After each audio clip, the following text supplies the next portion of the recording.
اللہ الرحمن الرحیم نحمدہ ونصلی ونسلم علی رسولہ الکریم۔ ابھی رمضان المبارک کے شروع ہونے سے قبل میں دہلی اور علی گڑھ اور اجمیر معلیٰ کے سفر پہ تھا، تو ابھی اچانک سے آج دن میں مجھے یہ خیال آیا، تو میں نے کہا کہ اسے افادہ عام کے لیے شیئر کر دوں تاکہ اس کا فائدہ عام سے عام تر ہو اور لوگ آپ حضرات مجھے اپنی دعا میں یاد رکھیں۔ وہ یہ کہ میں نے احباب سے اس سفر میں ایک بات نکلی، تو میں نے کہا کہ ڈاکٹر صاحب کی دعوت پہ میں علی گڑھ گیا تھا، تو میں نے ان سے کہا کہ آپ دودھ پیتے ہیں؟ میں نے کہا میں دودھ نہیں پیتا ہوں، مطلب کہ دودھ سے بڑی ان کو کراہیت ہے اور دودھ یا پھل وغیرہ وہ نہیں کھاتے ہیں۔ تو میں نے کہا کہ دودھ جو ہے وہ آپ پابندی سے استعمال کریں۔ پھر میں نے حضرت شاہ ولی اللہ محدث دہلوی رحمۃ اللہ تعالی علیہ کے ملفوظات سے ایک بات نقل کی، اور چونکہ ہم لوگ اسی آستانے سے حاضری دے کر کے نکلے تھے تو اچانک سے میرے ذہن میں وہ بات آئی تھی۔ تو شاہ صاحب رحمۃ اللہ تعالی علیہ فرماتے ہیں کہ مجھ پر کسی نے جادو کر دیا، سحر کر دیا، اور میں سفر میں تھا۔ تو فرماتے ہیں کہ میرے دل میں یہ القاء ہوا کہ دودھ میں سحر کا علاج ہے، دودھ میں جادو کا علاج ہے۔ تو فرماتے ہیں کہ جب میں بریلی کے مقام پہ پہنچا تو وہاں مجھے دودھ میسر آیا اور میں نے اسے پیا تو اللہ تعالیٰ نے مجھے شفا دی۔ تو میں نے ان سے کہا، اور اس سے قبل بھی میں نے کئی احباب سے یہ بات کہی کہ دودھ آپ حضرات پابندی سے پیے، باقاعدہ دودھ کا استعمال رکھیں، اس میں بھرپور غذائیت بھی ہے، اور دودھ کی تعبیر علم سے بھی ہے، یعنی علم کی اگر کوئی صورت ہے تو وہ صورت اس کی دودھ ہے، یعنی علم اگر معنی ہے تو اس کی صورت دودھ ہے۔ اور ترمذی شریف میں جو اس کی دعا ہے دودھ پینے کے بعد کی کہ اللہم بارک لنا فیہ وزدنا منہ، کہ اللہ میرے لیے اس میں برکت دے اور اس کو زیادہ کر۔ تو جیسے آپ نے سنا بھی ہوگا، دیکھا بھی ہوگا، آپ گھر میں بھی کرتے ہوں گے، جو پڑھنے والے بچے ہیں ان کو دودھ کے لیے بولتے ہیں پیو، دودھ پیو، کہ دودھ پینے سے حافظہ بھی قوی ہوتا ہے اور اس میں بھرپور مکمل غذائیت بھی ہے۔ تو یہ اس کے جو جسمانی فوائد ہیں اور جو اس کا فائدہ جو اعصاب کو پہنچتا ہے وہ تو اپنی جگہ پر ہے، لیکن یہ بہت ہی حیرت انگیز یہ کہ یہ بات جو میں نے احباب سے شیئر کی تھی، اور یہ ابھی میں افادہ عام کے لیے آپ تمام حضرات کی خدمت میں یہ بات پیش کر رہا ہوں کہ دودھ میں سحر کا علاج ہے۔ اب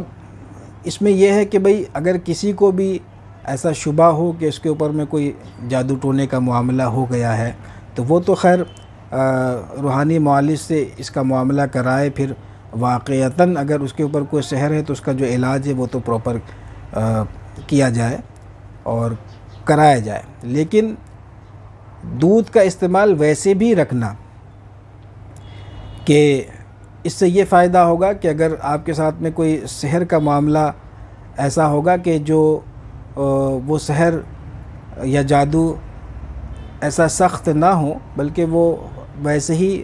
باوضو رہنے سے اور نمازوں کی پابندی سے اور قرآن پاک کی تلاوت سے اور لا حول شریف کی کثرت سے یا استغفار اور درود شریف کی کثرت سے ویسے بھی اس کے اثرات زائل ہو جاتے ہیں، تو اس قسم کے جادو ٹونے میں دودھ فائدہ دے گا، یعنی اس دودھ سے باقاعدہ اس کا علاج بھی ہو جائے گا۔ تو دودھ کا استعمال باقاعدہ رکھا جائے، اور وہ احباب جو روحانی علاج و معالجہ کرتے ہیں، میں تو ان کو اپنے شاگردوں کو، احباب و متعلقین کو خاص تاکید کرتا ہوں کہ دودھ پئیں، باقاعدہ پابندی سے، بھینس کا ہو، گائے کا ہو، جو دودھ میسر ہو اس کو پابندی سے پئیں۔ انشاءاللہ تعالی آپ جسمانی طور پر بھی مضبوط ہوں گے اور روحانی طور پر بھی قوی ہو جائیں گے کہ کسی دشمن کا حملہ خواہ جسمانی ہو یا روحانی ہو وہ آپ پہ کارگر نہ ہو سکے گا۔ اور باقی اللہ کارساز ہے، اور وہی کارساز حقیقی ہے، وہی شافی مطلق ہے، وہی مسبب الاسباب ہے۔ اپنا کام یہ ہے کہ ہم اسباب کے تحت جو حفظ ما تقدم کے طور پر یہ کریں، اور اس کے فوائد ظاہری طور پر بھی اور باطنی طور پر بھی آپ محسوس کریں گے۔ تو فقیر کو دعا میں یاد رکھیں۔ السلام علیکم ورحمۃ اللہ۔ بسم اللہ الرحمن الرحیم، نحمدہ ونصلی ونسلم علی رسولہ الکریم۔ چراغ حصار و رد سحر کا تعارف۔ بعونہ تعالی یہ چراغ مفید ہے رد سحر ہمہ اقسام و دفع بندش و حصار مکان کے لیے، ہر قسم کے علوی و سفلی سحر جادو کی کاٹ اور ہر طرح کی بندش کی توڑ کے لیے روشن کرتے ہیں، اور چراغ رد سحر کے طاقتور موکلین سحری و جادوئی طلسمات کو باذن اللہ باطل کر دیتے ہیں، خواہ وہ قبرستان میں دفن ہو یا شمشان میں گڑا ہو۔ شیاطین جو سحر کے ذریعے مسلط کرائے جاتے ہیں، ان سب کا صفایا اس بابرکت چراغ کے موکلین کے ذریعے سے ہو جاتا ہے۔ یہ چراغ جس مکان میں روشن ہوگا وہاں کسی قسم کا سحر اور اثر باقی نہیں رہ سکتا۔ ایک ایک شیطان کو جو جادو کرنے والے بھیجتے ہیں مکان سے کھدیڑ دیا جاتا ہے، اور چراغ کے مسلسل روشن ہونے کی وجہ سے موکلین ارضی و سماوی کا ایک روحانی حصار اس مکان یا مریض کے گرد قائم ہو جاتا ہے، جو کسی بھی قسم کے سحری شیاطین کو مکان یا مریض کے قریب نہیں آنے دیتے۔ اس چراغ سے جادوگروں اور دشمنوں کے ممکنہ حملوں کو بھی روکا جا سکتا ہے۔ مثلاً جب آپ کو یقین ہو کہ کوئی آپ پر یا آپ کے گھر پر دشمنی کی وجہ سے شیطانی عمل کرائے گا، تو ایسے وقت میں یہ چراغ ایک مضبوط روحانی ڈھال کا کام دے گا۔ چراغ رد سحر سے ہمہ اقسام کے سحر کی کاٹ اور اس کا علاج ممکن ہے، مثلاً سحر تفریق، سحر المرض، سحر الوسواس، سحر حواتف، سحر تعطیل الزوج، سحر تخیل، سحر تحریش الشیاطین، سحر المحبت، سحر الربط، سحر نزیف، سحر خمول، سحر جنون وغیرہ وغیرہ۔ چراغ رد سحر ایسے مریض کو بھی نافع ہے جس پر کسی عمل کی رجت ہوئی ہے اور وہ اس کی وجہ سے مختلف قسم کی بیماریوں اور پریشانیوں کا شکار ہے، اور اس چراغ سے ایسے مریضوں کا علاج بھی ممکن ہو جاتا ہے جن کو علاج کے طور پر تعویذ وغیرہ پہنانا اور پلانا مشکل ہوتا ہے۔ یہ چراغ مرد و عورت ہر کوئی روشن کر سکتا ہے۔ اس دوران کسی قسم کا کوئی پرہیز نہیں، بس جگہ اور وقت کی پابندی کے ساتھ چراغ روشن کرنا چاہیے تاکہ معالجات یعنی روحانی معالجات مکمل ہو سکے۔ اس چراغ کے روشن کرنے کی ترکیب چراغ کے ساتھ دی جاتی ہے۔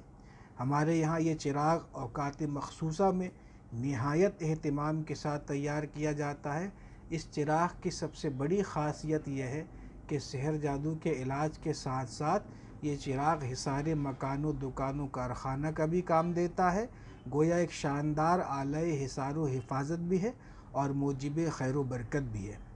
یہ فقیر قادری کا ایک روحانی صدری تحفہ ہے احباب و متعلقین اور روحانی عاملین اور معالجین کے لیے، بعونہ و بفضلہ تعالی۔